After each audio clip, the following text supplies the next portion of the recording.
Welcome back to BCN news. రహదారి సౌకర్యం వల్ల ప్రజా ప్రయోజనాలతో పాటు వ్యాపార అభివృద్ది సాధ్యమని ఆ ఉద్దేశంతోనే ఎన్డీఏ ప్రభుత్వం పనిచేస్తుందని మంత్రి నిమ్మల రామానాయుడు పేర్కొన్నారు.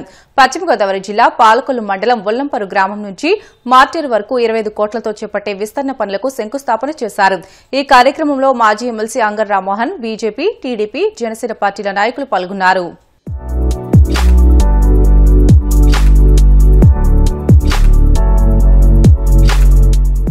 ఒక ప్రాంతం అభివృద్ధి చెందాలనంటే ఖచ్చితంగా అక్కడ వ్యవసాయకంగా, పారిశ్రామికంగా, లా అండ్ ఆర్డరు, దాంతోపాటు రోడ్లు, రహదారుల సౌకర్యాలు అభివృద్ధి చెందితేనే ఆ ప్రాంతం అభివృద్ధి చెందుతుంది.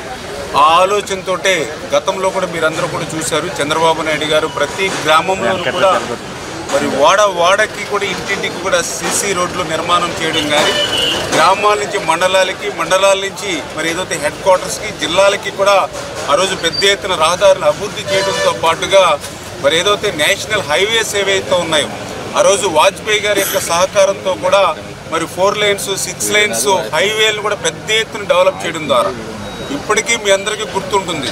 నేను కూడా ఆంధ్ర యూనివర్సిటీలో చదువుకునేటప్పుడు వైజాగ్ వెళ్ళాలంటే నాకు 12 నుంచి 14 గంటల సమయం పట్టేది. 2 చోట్ల దాబాల్లో ఆగి భోజనాలు చేసి వెళ్ళేవాళ్ళం. కానీ ఈరోజు పాలకొల్లులో బయలుదేరితే వైజాగ్ వితిన్ 5 hours, 6 hours లోపుగానే మనం చేరుకుంటూ ఉన్నామనంటే ఈ మాదిరిగా రోడ్ల మీద, రహదారుల మీద ఆ రోజు చంద్రబాబు నాయుడు గారు పెట్టినటువంటి ప్రత్యేకమైనటువంటి దృష్టి మరి ఈ యొక్క అభివృద్ధి అనే విషయాన్ని మీ ద్వారా తెలియజేసుకుంటూ మరి ఏదైతే 1924 గత 5 సంవత్సరాల పాలనలో మళ్ళీ రహదారులు అస్తవ్యస్తమైపోయినటువంటి పరిస్థితుల్లో మరి ఎంతో మంది గుంతల రోడ్లలో పడి ప్రాణాలు కోల్పోయినటువంటి పరిస్థితుల్లో మనం గత 5 సంవత్సరాల పాలన చూసాం. మళ్ళీ ఈరోజు తెలుగుదేశం, జనసేన, బీజేపీ, ఎన్డీఏ కూటమి వచ్చిన తర్వాత 14 లక్షల కోట్ల ఈ రాష్ట్రానికి అప్పు ఉన్నప్పటికీ కూడా కేంద్రం యొక్క సహకారంతో పెద్ద ఎత్తున అభివృద్ధిని ముందుకు తీసుకెళ్తూ గుంతలు లేనిటువంటి ఆంధ్రప్రదేశ్ను చూపించాలనేటువంటి ఆలోచనతో కష్టకాలంలో కూడా ఇప్పుడు రాష్ట్ర వ్యాప్తంగా రేపు సంక్రాంతి లోపుగా గుంతలన్నీ కూడా పూర్తి చేయటువంటి విధంగా నిధులు పెద్ద ఎత్తున మంజూరు చేయడమే కాదు, ఏదైతే మరి గ్రాంట్స్ని కూడా పెద్దగా తీసుకొచ్చి మరి ఈ యొక్క రోడ్స్ని డెవలప్ చేయడం, అందులో భాగంగానే ఈరోజు మనం చూస్తూ ఉన్నాం. పాలకొల్లు నుండి మార్టేరు వరకు ఉన్నటువంటి రోడ్డు ఎంత అధ్వానమైనటువంటి స్థితిలో గత 5 సంవత్సరాలు ఉందో నాకు తెలుసుండి మన పాలకొల్లు వాసులే 7 ఈ యొక్క రోడ్డు మీద గుంతల్లో పడి ప్రాణాలు కోల్పోయినటువంటి పరిస్థితి నేను స్వయంగా గత 5 సంవత్సరాల పాలనలో చూసాం. ప్రత్యేకమైనటువంటి ప్రాధాన్యత ఇస్తూ కూటమి ప్రభుత్వం పనిచేయడం చాలా సంతోషకరం. ప్రజలందరూ కూడా చాలా సంతోషపడుతున్నారు. ఇక్కడ కూడా మన ఏరియాలో రామానాయుడు గారి ఏరియా, కేతన్ సత్యనారాయణ గారి ఏరియాలో 25 కోట్లతో ఈవేళ పెరాల రోడ్డు బాగుపడుతుందంటే ప్రజలందరూ కూడా చాలా సంతోషంగా ఉంది. ఈవేళ అత్యధికంగా రోడ్లు బాగుంటేనే ఆ ప్రాంతంలో ఎవరైనా పెట్టుబడులు పెడతారు, కానీ ఆ ప్రాంతానికి ఎవరైనా వలస రావడం కానీ జరుగుతుంది. మరి అటువంటిది జగన్ గారి ప్రభుత్వంలో సాక్షాత్తు కేసీఆర్ గారు చెప్పారు, గోతుల రోడ్లు ఎక్కడన్నా ఉన్నాయంటే అది ఆంధ్రప్రదేశ్గా గుర్తించడని ముఖ్యమంత్రిగా పనిచేస్తున్నటువంటి కేసీఆర్ గారు చెప్పారంటే జగన్ గారు సిగ్గులేదు. ఆ రోజుల్లో కూడా ప్రజా ఆశీర్వాదంతో కేంద్రంలో, రాష్ట్రంలో ఏర్పడిన ఎన్డీఏ ప్రభుత్వాలు మీరందరూ చూస్తున్నారు, అభివృద్ధి సంక్షేమ కార్యక్రమాలు పరుగులు పెట్టిస్తూ ఉన్నారు. ముఖ్యంగా ఈరోజు మరి భారత మాజీ ప్రధాని అటల్ బిహారీ వాజ్పేయి గారు 100వ జయంతి కార్యక్రమం నిజంగా పెద్దలు మంత్రివర్యులు చెప్పారు నిమ్మల రామానాయుడు గారు. ఆ రోజుల్లో మరి ఇటు విజయవాడ వెళ్ళాలన్నా, ఇటు విశాఖపట్నం వెళ్ళాలన్నా నరకం అనిపించేవాళ్ళు. మరి ఆ సమస్య పరిష్కారం అయిందంటే అప్పటి ప్రధాని మరి వాజ్పేయి గారు ఈ జాతీయ రహదారులను విస్తరించడం ద్వారా మంచి జరిగింది. సర్వ మానవాళికి ప్రేమను పంచడం కోసమే క్రీస్తు ఈ భూమిపై జన్మించారని కాకినాడ ఎంపీ తంగెళ్ల ఉదయ్ శ్రీనివాస్ పేర్కొన్నారు. కాకినాడ మండలం రమణయ్యపేట గ్రామంలోని వర్షిప్ సెంటర్ చర్చిలో క్రిస్మస్ వేడుకలు ఘనంగా నిర్వహించారు. ముందుగా చర్చ్ పాస్టర్ ఉషారాణి దైవ ప్రార్థన చేసి క్రిస్మస్ ఆరాధనను ప్రారంభించారు. పెద్ద సంఖ్యలో యువత పాల్గొని క్రీస్తు గీతాలను ఆలపించారు. ఈ కార్యక్రమంలో అతిథులు ఎంపీ ఉదయ్ శ్రీనివాస్, ఎమ్మెల్సీ అభ్యర్థి రాజశేఖర్, కాపు సంఘం అధ్యక్షులు యేసుదాసు, బీజేపీ నాయకులు విశ్వాసులకు క్రిస్మస్ శుభాకాంక్షలు తెలిపారు.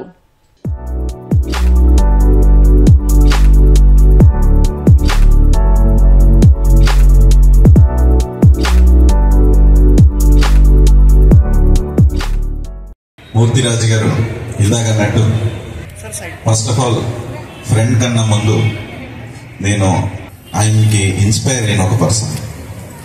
ఒక వ్యక్తి అంతమంది యువతని ఎలా కదిలించగలరు, ఎలా మమేకం చేయగలరు అనే దాని మీద యాక్చువల్గా ఒక రీసెర్చ్ నడపాలి.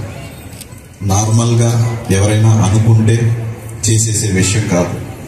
దానికోసం ఆయన జీవితాంతం కష్టపడుతూ దాని మీదే మనసు పెట్టి జీవితాన్ని పెట్టి నిజాయితీగా చేస్తే తప్ప అలాగ సాధించలేం. అది సాధించాలన్నా కూడా ఆ దేవుని ఆశీస్సులు కూడా ఉండాలి. కష్టపడ్డోళ్ళు ప్రతి ఒక్కళ్ళు సాధించలేరు. నిజంగా ఆయన పైన దేవుల ఆశీస్సులు ఉన్నాయి. ఈయన చేతిలో యువతని పెడితే అది మంచి జరుగుతుందని దేవుడు తెలుసుకుని ఈయనకి అవకాశం ఇచ్చారు. దానివల్ల ఇంత సాధ్యం జరుగుతుంది. అండ్ మీ అందరికీ కూడా ఈ క్రిస్మస్, ఈ సంవత్సరం ఈ క్రిస్మస్ దేవుడు ఆశీస్సులతో అందరి మీకు, మీ కుటుంబ సభ్యులు, మీ మిత్రులు, మీ బంధువులందరికీ కూడా ఆనందాన్ని, సంతోషాలని, గెలుపుని తెచ్చిపెడుతుందని, అలాగే మీ పిల్లల ఆరోగ్యాన్ని, మీ ఆరోగ్యాన్ని, మీ బంధువుల ఆరోగ్యాలు అందరూ కూడా చాలా బాగుండాలని కోరుకుంటూ మనస్ఫూర్తిగా మీ అందరికీ wish you happy and merry Christmas. సర్వ మానవాళికి ఇది గొప్ప పర్వదినం. ఎందుకు పర్వదినం అయింది? యేసు జననము ఆశ్చర్యము, ప్రవచనాలు చెప్పబడ్డాయి. యేసు జీవనము ఆశ్చర్యము, ప్రవచనాలు చెప్పబడ్డాయి. యేసు మరణము ఆశ్చర్యము, ప్రవచనాలు చెప్పబడ్డాయి. యేసు పునరుత్థానం ఆశ్చర్యము. ఇప్పటి వరకు స్త్రీ పురుషుడు సంబంధం వల్ల అందరూ పుడితే ఒక పరిశుద్ధాత్ముడు వల్ల గర్భము దాల్చిన మరియా శిశువుకి జన్మనివ్వడం ఆశ్చర్యం కాదా? Happy Christmas. జననము ఆశ్చర్యము. మానవ జాతి అంతటి కొరకు ఒక మహానుభావుడు కల్వరిగిరిలో తన ప్రాణాన్ని పెట్టడం ఆశ్చర్యం కదా? పుట్టిన మొదలు ఇప్పటి వరకు నీ జీవితంలో పాపాన్ని, శాపాన్ని తీసివేయడానికి యేసు జన్మించడం ఆశ్చర్యం కాదా? యేసు ఆశ్చర్యకరుడని వ్రాయబడింది. ఈ ఆశ్చర్యకరుడు నీ హృదయంలో ఉన్నాడా? ఈ ఆశ్చర్యకరుడు నీ ఇంటిలో ఉన్నాడా? కులం, మతం అడ్డు పెట్టుకుని ఆశ్చర్యకరుడు మిస్ అయిపోతున్నావా? You are missing the mark. Come on, this is the day that the Lord has made. We will rejoice and be glad in it. ఈ సంతోషకరమైన పండగ, ఈ ఆహ్లాదకరమైన పండగ, ఈ గొప్ప వాతావరణం. యేసు లేకుండా క్రిస్మస్ లేదు. యేసు లేకుండా సంతోషం లేదు. యేసు లేకుండా ఆనందం లేదు. యేసు లేకుండా రక్షణ లేదు. యేసు లేకుండా ఆహ్లాదకరం లేదు. ఆ యేసు జననమే క్రిస్మస్. ఆ యేసు నీలో జన్మిస్తే నీకు ఉన్నతమైన పండగ ఈ రోజు. రోటరీ క్లబ్ ద్వారా కుట్టు మిషన్లు తీసుకున్న మహిళలంతా టైలరింగ్కే పరిమితం కాకుండా జీవితాల్లో మంచి పారిశ్రామికవేత్తలుగా ఎదగాలని Rotary club district governor Venkateswararao ఆకాంక్షించారు. కాకినాడ కల్పన సెంటర్లోని రోటరీ ఎస్ఎంఎస్ హాల్లో రోటరీ క్లబ్ కాకినాడ ఆధ్వర్యంలో మహిళలకు కుట్టు మిషన్లు పంపిణీ చేశారు. ఈ కార్యక్రమానికి క్లబ్ ప్రెసిడెంట్ పొలిశెట్టి ఈశ్వరరావు అధ్యక్షత వహించగా రోటరీ డిస్టిక్ గవర్నర్ వెంకటేశ్వరరావు ముఖ్య అతిథిగా పాల్గొని లబ్దిదారులకు కుట్టు మిషన్లను పంపిణీ చేశారు. ఈ కార్యక్రమంలో assistant governor Dhanasagar Prasad, past ప్రెసిడెంట్లు గోపు కాశీ విశ్వనాథ్, టీవీ రమణరావు, జీకే శ్రీనివాస్ తదితరులు పాల్గొన్నారు. పేదరికం నుంచి బయటపడాలంటే మూడే పాటించాలి. ఒకటి పరిపూర్ణ ఆరోగ్యం సాధించాలి, రెండోది మీ ఎడ్యుకేషన్ పెంచుకోవాలి, మూడోది ఏంటంటే స్కిల్ డెవలప్ చేసుకోవాలి. ఈ స్కిల్ డెవలప్ చేయడానికి మీకు ఇచ్చారు. మీ ఆరోగ్యాన్ని మీరు కాపాడుకోండి, దీనికి ఎడ్యుకేట్ అవ్వండి. ఉన్న స్థితికి వెళ్ళాలనుకుంటే చదువు కూడా ఇంపార్టెంట్. చదువు ఉంటేనే మీరు కమ్యూనికేట్ చేయగలుగుతారు. కమ్యూనికేట్ చేయగలిగితే మీరు రీచ్ పెరుగుతారు. ఈ మూడింటి మీద ఫోకస్ పెట్టండి. మీ మీద అవడమే కాకుండా మీ ఆరోగ్యం మీద, మీ చదువు మీద, స్కిల్ మీద. స్కిల్ కూడా న్యూ స్కిల్స్ డెవలప్ చేసుకోండి. ఎప్పుడు పుట్టడం కాదు. నేను ఎంబ్రాయిడరీ, ఇప్పుడు ప్రతి వాళ్ళకి జాకెట్ పెళ్ళి వస్తుందంటే డిజైన్ చేసుకుంటానంటే ఒక్కొక్కరికి జాకెట్ కుట్టడానికి 5,000 అంటే మా గుండె ఆపైపోతుంది. సంగతి మీరు ఇలాంటి వాళ్ళు తక్కువ ఖరీదు పెట్టారనుకోండి, మా వాటర్ మెంబర్స్ కూడా బెనిఫిట్ పొందుతారు. కుట్టు మిషన్ ద్వారా మీరు అభివృద్ధి చెందుతూ మీ చుట్టూ ఉన్న వారిని అభివృద్ధి పరుస్తూ, సో మీ దగ్గర ఉన్న సంఘంలో అట్లీస్ట్ మీరు 10 మందికి ఉపయోగపడతారన్న ఉద్దేశంతోనే ఇటువంటి ప్రాజెక్టు రోటరీ తీసుకుంటారండి. అంతకుముందు మేము ఎప్పుడు మామూలు చిన్న మిషన్లు చేసేవాళ్ళం. ఒక 2 సంవత్సరాల క్రితం కూడా ఒక 1000 కుట్టు మిషన్లు ఇవ్వడం జరిగింది. సో అటువంటి కుట్టు మిషన్లు ఇందాక చెప్పినట్టుగా దేశం మొత్తం కుట్టు మిషన్లు ఇస్తానే ఉన్నారు.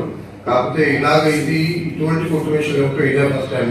సో ఇది మీరు బాగా చేస్తే మాకు మళ్ళీ ఇంట్రెస్ట్ కలిగి ఇంకొక ప్రాజెక్ట్ ఇటువంటి చేయాలని అనిపించేలాగా మీరు అభివృద్ధి చెంది మాకు మీ వృద్ధిని మాకు తెలిపితే మేము అది పైకి పంపించగలుగుతాము. అప్పుడు నెక్స్ట్ ప్రాజెక్ట్ కూడా మాకు భారతదేశంలో సంస్కరణలు సంక్షేమ పథకాలను అమలు చేసిన గొప్ప మేధావి భారతరత్న అటల్ బిహార్ వాజ్పేయి అని బీజేపీ రాష్ట అధికార ప్రతినిధి ఎనిమిరెడ్డి మాలకొండయ్య బీజేపీ ఓబీసీ మోర్చా అధ్యకులు కొండేటి గంగాధర్ పేర్కొన్నారు. కాకినాడ డైరీ ఫారం సెంటర్లోని బీజేపీ కార్యాలయం వద్ద వాజ్పేయి జయంతిని ఘనంగా నిర్వహించారు. కార్యక్రమానికి ఈస్ట్ మండల అధ్యకులు గాలిదేవర శేఖర్ అధ్యక్షత వహించగా బీజేపీ రాష్ట అధికార ప్రతినిధి ఎనిమిరెడ్డి మాలకొండయ్య ఓబీసీ మోర్చా అధ్యకులు కొండేటి గంగాధర్లు ముఖ్య అతిథులుగా పాల్గొని వాజ్పేయి చిత్రపటం వద్ద పుష్పాంజలిని ఘటించి నివాళులు అర్పించారు. ఈ కార్యక్రమంలో షేక్ వలీ, నక్కారాణి, బొక్క వెంకటరమణ, బుజ్జి, ధనలక్ష్మి, బంధం నూకరాజు, ప్రసాదులు పాల్గొన్నారు.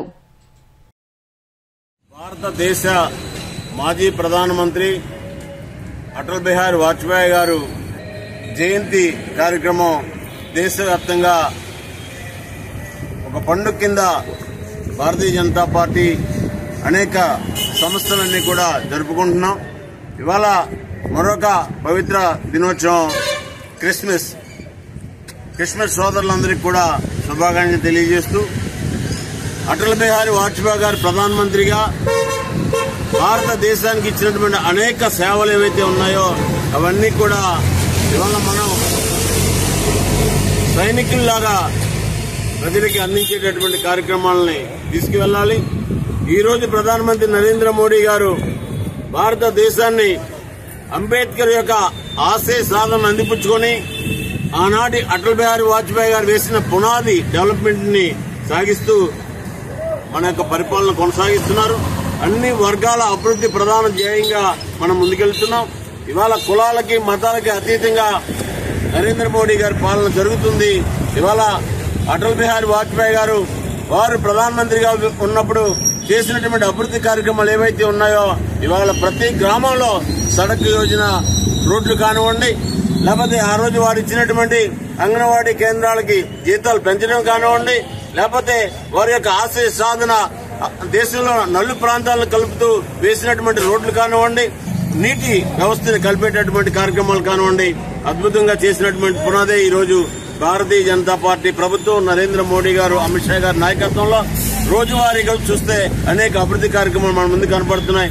ఈ రోజు ఆయన పుట్టినరోజు సందర్భంగా మనం అందరం కూడా సైనికుల్లాగా ప్రజలందరికీ పొలాలు అందించడం కోసం మనం పనిచేయవలసిన అవసరం ఉంది. ఆ విధంగా పనిచేసే ప్రజల అభివృద్ధి జరిగినప్పుడే వారికి సరైన నివాళి అని చెప్పి మనం ఇవాళ గుర్తుంచుకోవాలి. భారత మాజీ ప్రధాని అటల్ బిహారీ వాజ్పేయి గారి శత జయంతి మన జరుపుకుంటున్నాము. ఆయన మృదు స్వభావి, శత్రువులను కూడా ప్రేమగా పలకరించే ఉదార స్వభావం కలవాడు. ఆయన మాటలతో, ఆ నిర్ణయాలతో శత్రువుల గుండెల్లో కూడా రైలు పరిగెట్టించేవాడు. కజకిస్తాన్లో ఘోర ప్రమాదం జరిగింది. అజర్బైజాన్ ఎయిర్లైన్స్ కు చెందిన ఓ విమానం కుప్పకూలింది. ఈ ఘటనలో పలువురు మృతి చెందినట్లు సమాచారం. ప్రమాద సమయంలో విమానంలో 67 మంది ప్రయాణికులు, 5 సిబ్బందితో కలిపి మొత్తం 72 మంది ఉన్నారు. వీరిలో 6 ప్రాణాలతో బయటపడినట్లు కజకిస్తాన్ ఆరోగ్య శాఖ మంత్రి వెల్లడించారు. అజర్బైజాన్లోకి బాకు నుంచి బయలుదేరిన ప్రయాణికుల విమానం రష్యా రిపబ్లిక్ చెచెన్యా రాజధాని గ్రోజ్నీ వైపు వెళ్తుండగా ఈ ప్రమాదం జరిగింది. వార్తలు ముగించే ముందు ముఖ్యాంశాలు మరొకసారి. కేంద్ర మంత్రులతో ప్రత్యేకంగా భేటీ అయిన సీఎం చంద్రబాబు, రాష్ట్రానికి రావాల్సిన నిధులు, ప్రాజెక్టులపై సుదీర్ఘంగా చర్చ. మావుళ్లమ్మ మూల విరాట్ దర్శనం పునఃప్రారంభం, అమ్మవారికి త్వరలో బంగారు చీరను తయారు చేస్తామన్న ఎమ్మెల్యే అంజిబాబు.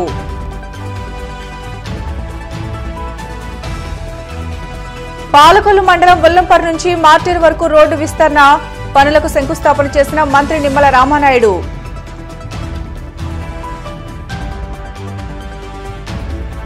కాకినాడ మండలం రమణయ్యపేటలో ఘనంగా క్రిస్మస్ వేడుకలు, ముఖ్య అతిథిగా పాల్గొన్న ఎంపీ తంగెల ఉదయ్ శ్రీనివాస్. ఇవి ఇప్పుడు వరకు బులెటిన్లోని అప్డేట్స్. మరిన్ని వార్తల కోసం BCN digital YouTube channel, Facebook పేజీని ఫాలో అవ్వండి. అప్డేట్ వార్తల కోసం ప్లీజ్ డూ సబ్స్క్రైబ్.